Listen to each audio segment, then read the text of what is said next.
The water crisis in the San Fernando Valley gushing over tonight. A new water line break in Granada Hills causing flooding through the streets and in the backyard of this home. This as more than 9,200 customers in Granada Hills and Porter Ranch remain without water for the 5th night in a row. Yeah, tonight we are learning the disruption will last throughout the weekend. Here's a closer look at the area that's being affected. This has been happening since Tuesday. The outage sparked by a broken water valve and has left taps dry for thousands. This is an area that knows hardship already. The 2015 Aliso Canyon gas leak was the largest natural gas leak in U.S. history, leading to medical problems and forcing thousands from their homes. So will this latest rupture set things back even further? Eyewitness News reporter Tim Caputo is live in Granada Hills with the details. Tim. Well, the quick answer, guys, for that one is the timeline is Monday morning. The hope is everything is back to normal. But boy, some fireworks out here this afternoon. It's not just getting the water back going, it's getting the water pressure going. You see behind me these blue lines. These are temporary water lines, and on them they say caution high pressure. We got a sense of that this afternoon when one of these burst up the street here. Water flew out at such a rate. Check this out. This is the crosswalk box, or at least what was left of it on a light pole here, smashed completely into pieces. And despite all this afternoon, city leaders say this does not affect the timeline. It's not exactly how the Nazarians pictured water returning to their Granada Hills home. I saw that water.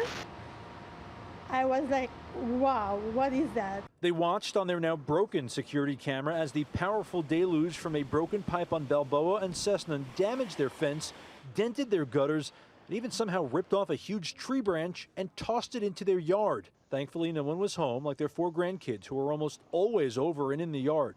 If they were here, for sure they were not going to survive this water. LADWP downplaying the pipe blowout, saying this was connecting to a temporary water source that they plan to shut off tonight anyway. I would imagine more than anything else, it's just inconvenient. Yes. Yeah, I think that's the biggest thing. We haven't had any harm or anything yet, but yeah, there's an awful lot of water.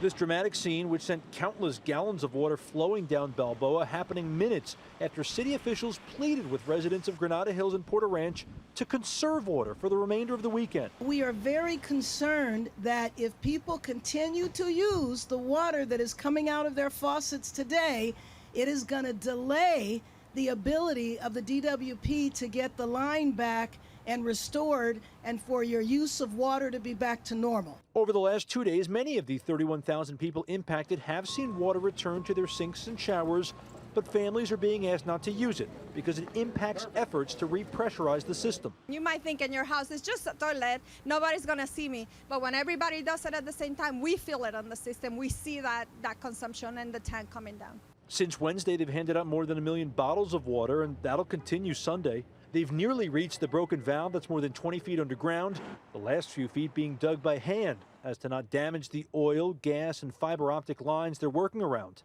Now until Monday morning is the most critical time of this repair as the temporary water lines are being removed so they can get the main pipe fixed and back working, with the hope of having things back to normal when the work week begins. High consumption of water will impact that timeline.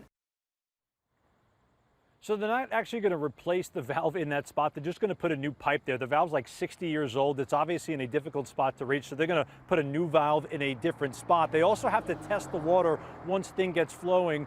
They say that could take up to 18 hours, and that's why even when they may reach the valve sometime overnight tonight, it's still going to be until Monday morning until they could maybe give the all clear and get things back to normal. It's a wait-and-see game.